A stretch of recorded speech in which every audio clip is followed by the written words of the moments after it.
శ్రీకృష్ణ జగద్గురు పరబ్రహ్మణే నమః. ఓం నమో శ్రీ వేదవ్యాసాయ నమః. ఓం మద్గురు శ్రీ పూర్ణానంద స్వామినే నమః. ఓం శుక్లాం భరధరం విష్ణుం శశివర్ణం చతుర్భుజం ప్రసన్నవదనం ధ్యాయేత్ సర్వవిఘ్నోపశాంతయే. ఓం వ్యాసాయ విష్ణురూపాయ వ్యాసరూపాయ విష్ణవే నమో వై బ్రహ్మనిధయే వాసిష్ఠాయ నమో నమః. ఓం నారాయణం నమస్కృత్య నరం చైవ నరోత్తమం దేవీం సరస్వతీం వ్యాసం తతో జయముదీరయేత్. శ్రీ భగవద్గీత కర్మయోగము అంటే అల్పజ్ఞత్వంతో మందమతితనంతో ఉండేటువంటి వారు మాత్రమే ప్రకృతి గుణాలకు దాసులై వర్తించేటువంటి కర్మసంగులైన వారు. అటువంటి వారిని జ్ఞానులు ఏమాత్రము కూడా వారి బుద్ధిని చెడగొట్టకుండా స్వకీయమైన ఉత్తమమైన ఆచరణ ద్వారా వారిని క్రమంగా తమ దారికి తీసుకొని రావాలి అని తెలియజేస్తూ, సమస్త కర్మలను కూడా నాయందు ఆధ్యాత్మ చిత్తముతో సమర్పించు, ఆశ గాని మమకారము గాని లేనివాడవై నిశ్చింతగా యుద్ధము చేయు అర్జున. జనులలో చాలామంది యొక్క చిత్తము ప్రాపంచక సంబంధమైన భావాలతో, దృశ్య సంబంధమైన వికారాలతో నిండిపోయి ఉంటుంది. దైవానికి పరమాత్మకు అచ్చటి చోటు దొరుకుట చాలా కష్టము.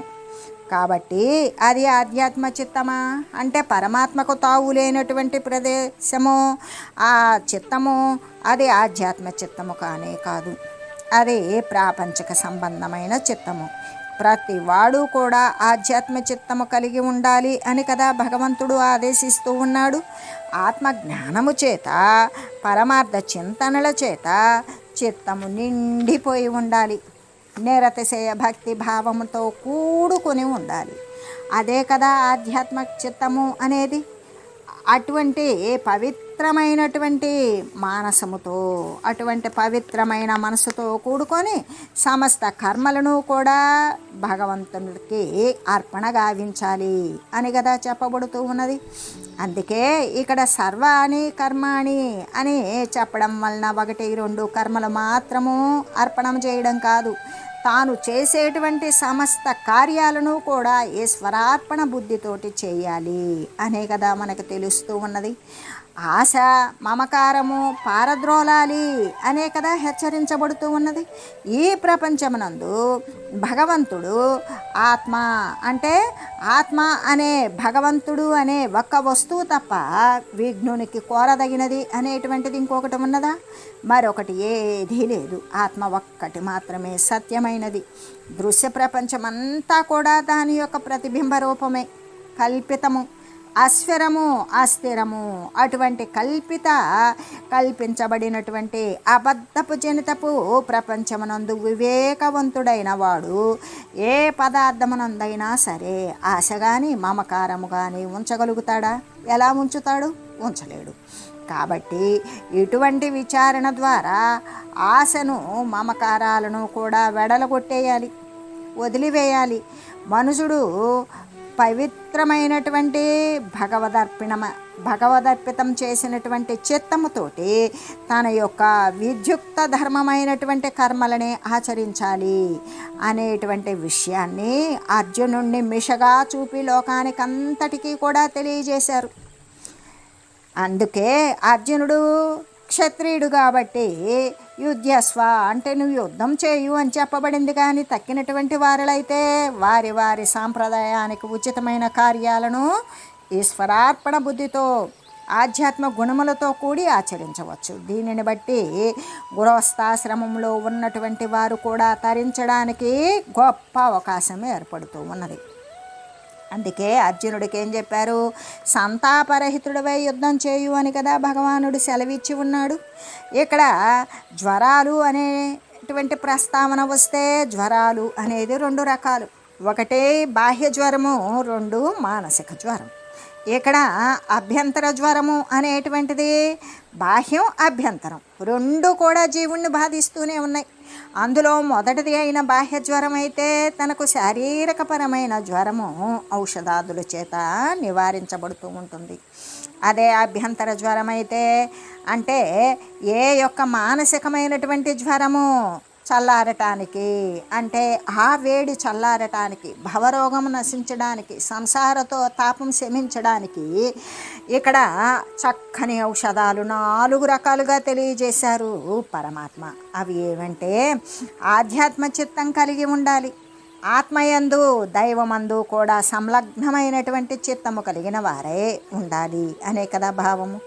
అటువంటి నిర్మల చిత్తంతో కూడుకొని సమస్త కర్మలను వాటి ఫలితాలను కూడా భగవంతునికే అర్పించాలి. ఆశ అనేది వదిలివేయాలి. ఏ యొక్క విషయాల పట్ల, ఏ యొక్క పదార్థాల పట్ల, తన యొక్క దేహము పట్ల కూడా ఆశ వదలాలి. ఈ దేహానికి సౌకర్యవంతమైనటువంటి వస్తుజాలాన్ని సమకూర్చుకునేటువంటి ఆశ వదిలివేయాలి. నాది అనేటువంటి మమకారాన్ని కూడా లేకుండా చేసుకోవాలి. ఎందుకు అంటే ఆధ్యాత్మ చిత్తం అనేటువంటిది, ఇంకా చేసిన కర్మను భగవంతునికి అర్పణ చేయడం అనేటువంటిది, ఆశ వదిలివేయడం అనేటువంటిది, మమకారాలు లేకుండా ఉండడం, ఈ 4 కూడా రామబాణం లాంటి దివ్యమైన ఔషధాలు. రామబాణము అంటే ఏంటి? తిరుగులేనటువంటిది. అనేక బాణాలు వేరు, రామబాణం అనేటువంటిది ప్రత్యేకం. అలాగే ఈ 4 కూడా రామబాణ దివ్య ఔషధాలు, అంటే తిరుగులేనటువంటి ఔషధాలు. ఎందుకు? భవరోగ భేషజాలు, అంటే ఏ యొక్క సంసార తరణము అనేటువంటిది చేయిస్తుంది. అంతేకాదు జన్మజరా మరణాలను శాశ్వతంగా నివారిస్తుంది. వీటిని గనక చక్కగా సేవించినట్లయితే మనుజుడు విగతజ్వరుడే అవుతాడు. అంటే ఏకవానికి ఎటువంటి జ్వరాలు కూడా రావన్నమాట అని చెప్పలేదు. అని చెప్పకుండా విగత అని చెప్పడం వలన అంటే జ్వరం పూర్తిగా తొలగలుగుతుంది అని అర్థం. ఎంతటి దేహానికి అనారోగ్యము కలిగి ఉన్నప్పటికీ కూడా, ఎంతటి దేహారోగ్యము దేహానికి ఆరోగ్యం కలిగి ఉన్నప్పటికీ కూడా ఈ జననము మరణము రూపంలో ఉన్నటువంటి ఘోరమైన సంసార ప్రవాహమున పడవేస్తుంది. ఎందుకు?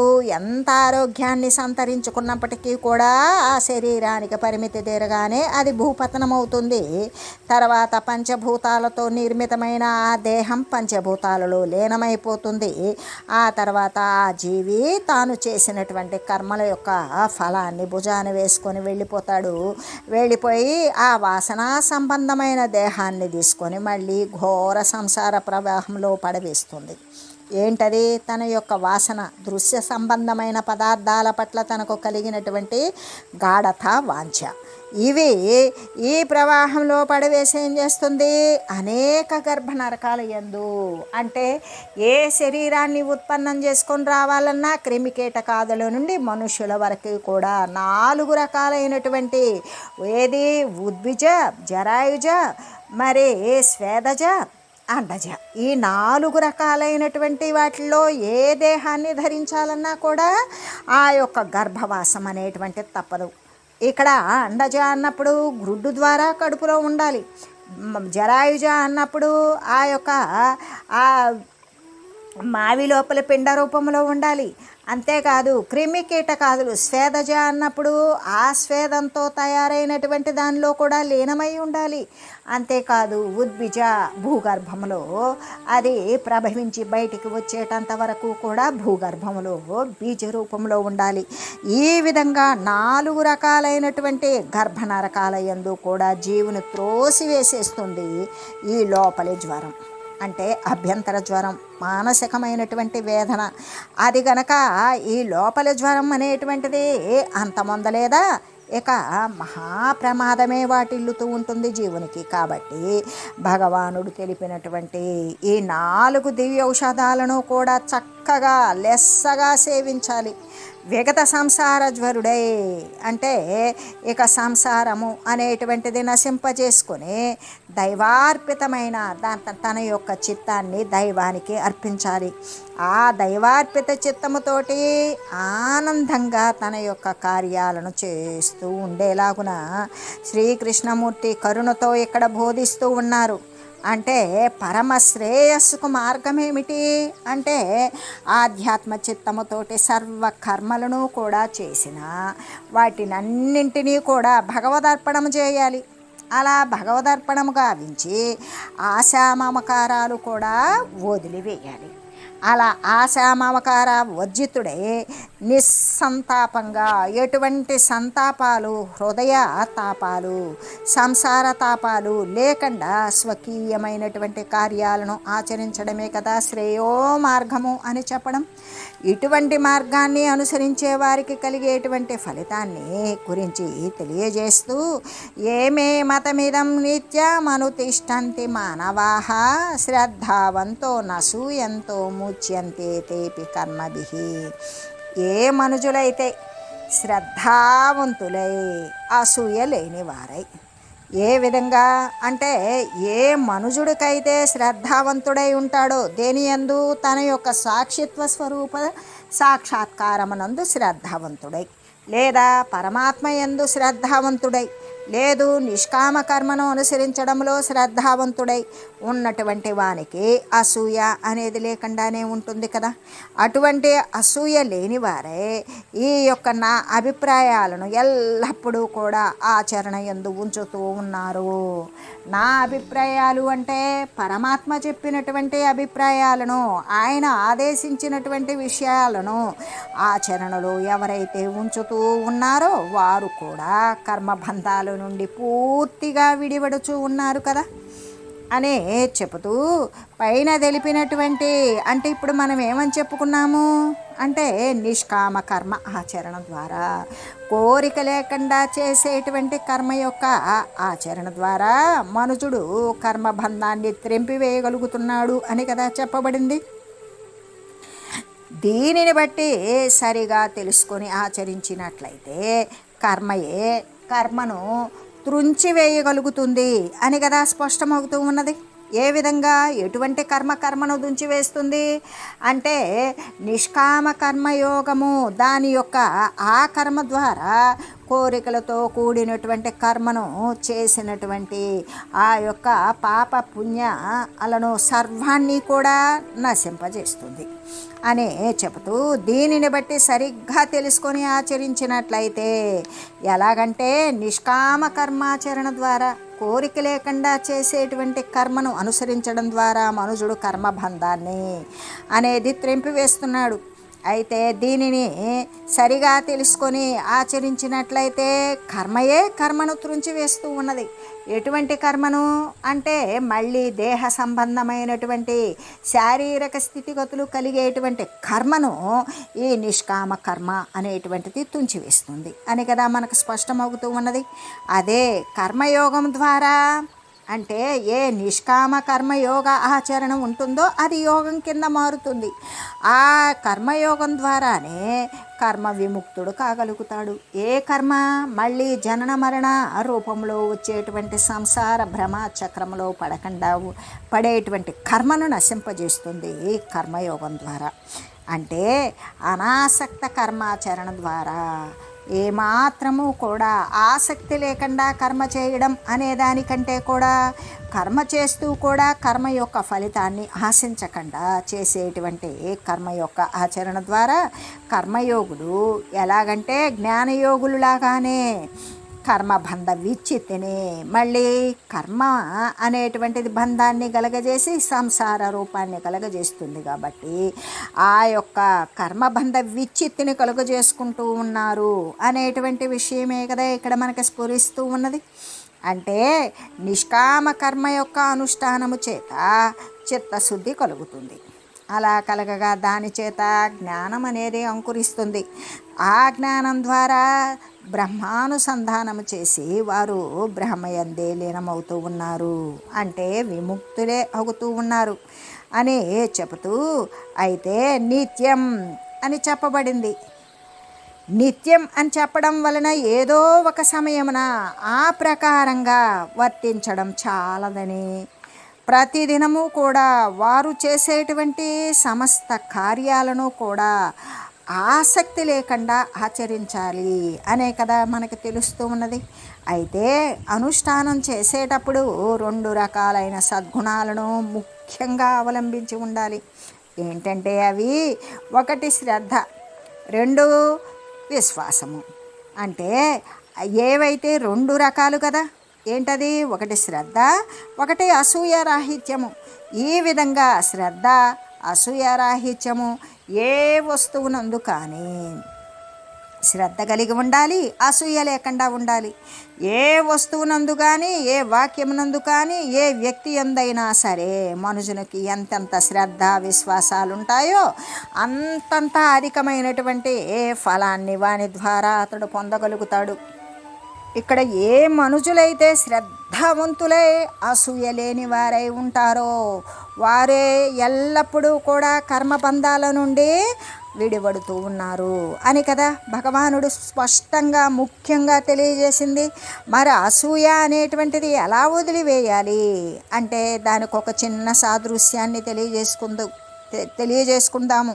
పూర్వం ఒకానొక గ్రామమునందు 2 వ్యక్తులు ఉన్నారు.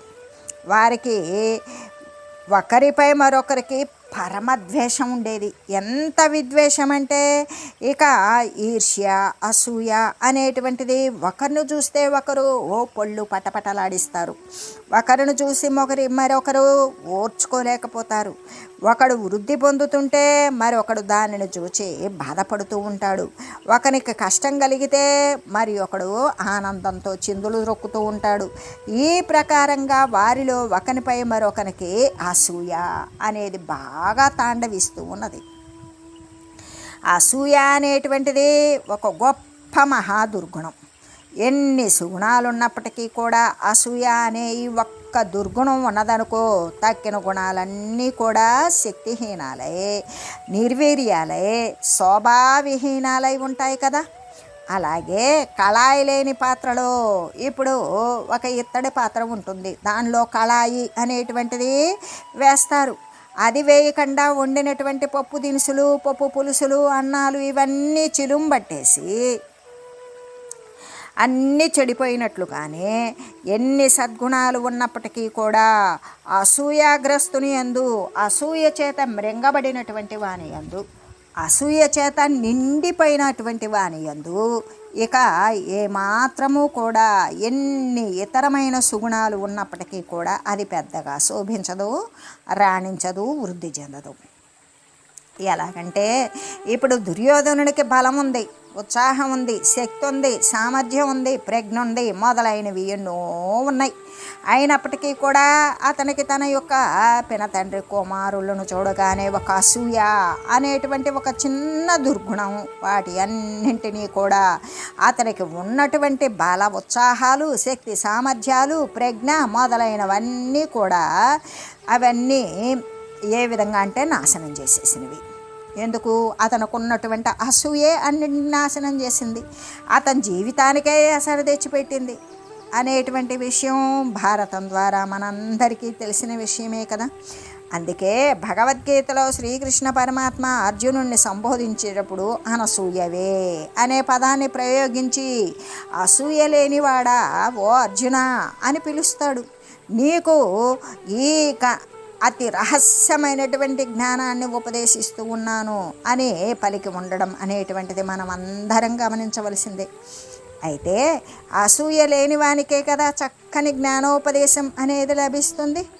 అసూయ అనే ఈ ఘోరమైన దుర్గుణానికి మోక్షము చెందాలి అనుకున్నటువంటి ముముక్షువులు ఎంత దూరంగా ఉంటే అంత మంచిదవుతుంది. అయితే ఇప్పుడు కథలోని ఆ 2 వ్యక్తులు కూడా అసూయతో నిండిపోయి ఒకరిపై ఒకరు కారాలు మిరియాలు నూరుకుంటారు.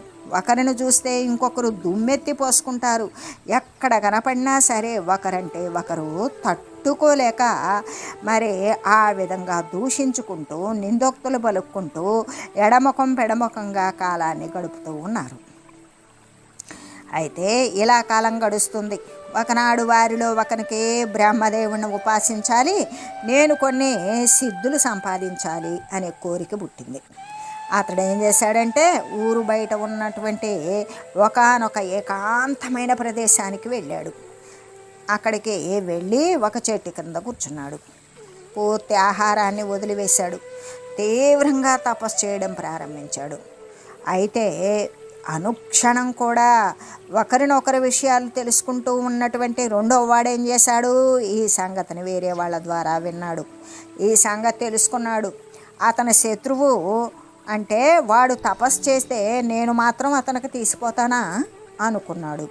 నాకు తపస్సు చేసే తాహతు లేదా అని భావించాడు. ఆ గ్రామం బయట మరొక చోటుకు పోయి ఇంకో చెట్టు క్రింద కూర్చొని మొదటివాడు ఏ విధంగా చేస్తూ ఉన్నాడో ఆ మొదటివాని లాగానే బ్రహ్మదేవుని గురించి తపస్సును ప్రారంభించాడు. ఈ సంగతి మొదటివానికి ఎలాగో తెలిసిపోయింది. అయితే తెలిసింది, అయినా కూడా అతను తపస్సు అనేది విరమించల. కొంతకాలానికి వారి ఇద్దరి యొక్క తపస్సు అనేది సిద్ధించింది. అంటే ఘోరంగా తపస్సు చేస్తూ ఉన్నారు, బ్రహ్మదేవుణ్ణి ఆరాధిస్తున్నారే కానీ వారి మనసులో ఒకరిపై ఎట్లా ఒకరికి వైషమ్యం అనేది తారాస్థితికి చేరింది. వారిల తపస్సుకు మెచ్చే వరాలను ఇవ్వడం కోసం మొదట వాని వద్దకు బ్రహ్మదేవుడు వచ్చాడు. పోయి నీ తపస్సుకి నేను ఆనందించాను, ఏదైనా సరే వరం కోరుకో అని చెప్పాడు. అలా వరం కోరుకో అని పలకగానే అతడు మొదటివాడు ఏమన్నాడంటే, మహాత్మా, ఈ గ్రామం బయట వేరొక చోట నాకు గిట్టనవాడు ఒకడు తపస్సు చేస్తూ ఉన్నాడు. ముందు వాని దగ్గరకు వెళ్ళి అతడేం కోరుకుంటున్నాడో తెలుసుకొని అతడు కోరిన దానికి రెట్టింపు నాకు దయచేయుము అని చెప్పాడు. అంటే అతడు ఏది కోరతాడో ఆ కోరిన దానికి రెండింతలు నాకు ఇవ్వండి అని ప్రార్థించాడు. బ్రహ్మదేవుడు ఏం చేశాడు, అందుకు అంగీకరించాడు. రెండో వాని వద్దకు వెళ్ళాడు. వెళ్ళి అంటున్నాడు, ఓయి నీ తపస్సుకు నేను మెచ్చానురా, ఏదైనా సరే నీకు కావలసింది వరం కోరుకో నేను ఇస్తాను అన్నాడు.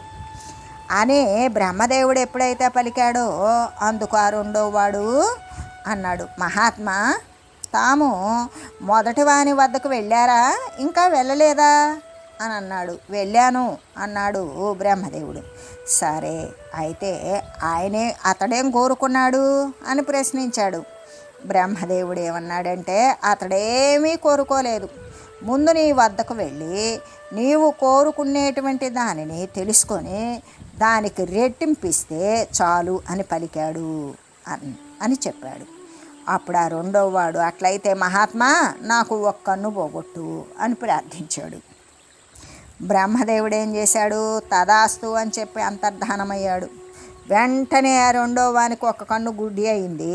అతడు కోరిన దానికి రెట్టింపు ఫలితం మొదటి వానికి లభ్యమైంది. అంటే మొదటి వానికి 2 కళ్ళు గుడ్డి అయిపోయినవి, కనబడడం లేదు. అతడు పూర్తి గుడ్డివాడిగా మారిపోయాడు. అసూయ యొక్క అంటే నగ్నమైన తాండవం ఇక్కడ చక్కగా మనకి కనబడుతూ ఉంది కదా.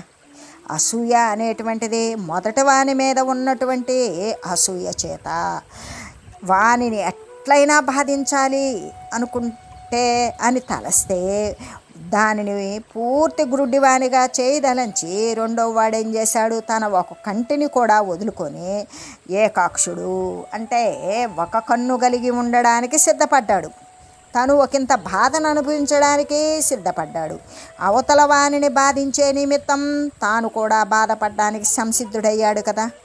ఇది ఎంత హేయమైనటువంటి స్థితియో విఘ్నులు యోచించుకోవలసిందే. ఒక్క ప్రాణికి అపకారం తలపెట్టినట్లయితే అది సాక్షాత్తు భగవంతునికి చేసేటువంటి అపచారమే కాగలుగుతుంది.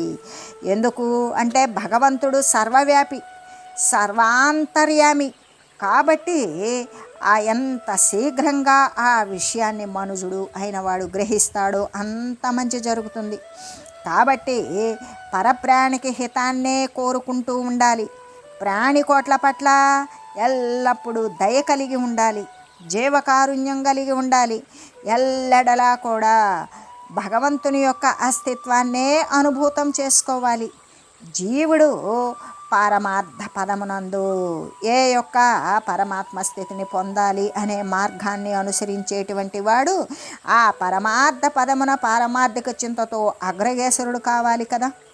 అసూయ అనేటువంటి ఘోరమైన దుర్గుణాన్ని మొదలంట పెరికివేయాలి. హృదయాన్ని నిష్కటంకం చేసుకోవాలి. ఏ ఆటంకాలు లేకుండా తన యొక్క పయనం పారమార్థిక చింతన అనేది సఫలీకృతం కావాలి.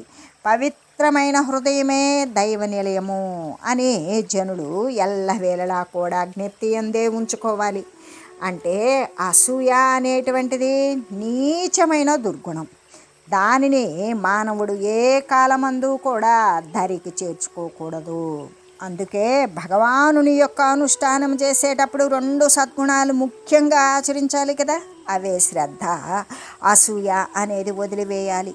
ఏ వస్తువునందైనా సరే, ఏ వాక్యమునందైనా సరే, ఏ వ్యక్తి యందు కానీ మనుజునికి ఎంతెంత శ్రద్ధ విశ్వాసాలు ఉంటాయో అంతంత అధికమైనటువంటి ఫలాన్ని వాని ద్వారా వాడు పొందుతూ ఉంటాడు.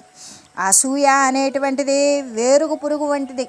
ఎందుకు అంటే అసూయ అవతల వాడి నష్టాన్ని కోరి తాను ఒకంత నష్టపోవడానికి కూడా సాహసించినట్లుగానే ఆ వేరు పురుగు లాంటిది మొట్టమొదట వేరులో కనుక పడితే చెట్టు అంతా బాగున్నా కూడా చెట్టు సర్వనాశం అయి చచ్చిపోయేలాగానే అంతా విజృంభణ కలిగి విస్తారంగా నష్టాన్ని కలగజేస్తూ ఉంటుంది అసూయ. అది జీవుని శక్తిని తినివేస్తుంది. అంతేకాదు ఆధ్యాత్మ రంగమున అది ప్రబలమైనటువంటి శత్రువు. సాధకుడు కష్టపడి సంపాదించినటువంటి సద్గుణాలు ఏవైతే ఉన్నవో వాటినన్నింటినీ కూడా క్షణకాలంలో చిటికలో త్రుటిలో అది బూడిద పాలు చేసేస్తుంది. అంటే పెద్ద ఒక బిందెడు పాలల్లో ఒక్క విషపు చుక్కబడితే ఎందుకు పనికి రాకుండా పోయినట్లుగానే ఈ విధంగా సద్గుణాలన్నింటినీ కూడా త్రుటిలో అది బూడిద పాలే చేస్తుంది. ఈ ప్రమాదాన్ని కనిపెట్టే భగవానుడు సాధక లోకానికి సకాలంలో తగినటువంటి హెచ్చరికను చేశారు. అందుకే అసూయను వదిలివేయండి, శ్రద్ధావంతులై ఉండండి అని తెలియజేస్తూ శ్రద్ధ, అసూయ అనే 2 శస్త్రాలను కూడా ధరించి, అంటే శ్రద్ధను ఆశ్రయించాలి, అసూయను పారద్రోలాలి అనేటువంటి విషయాన్ని గురించే తెలియజేస్తూ ఓం మంగళం పావన గీతామాత జయ మంగళం భక్తజనావని బంధ విమోచని భవభయహారిణి భవ్యదాయిని మంగళం.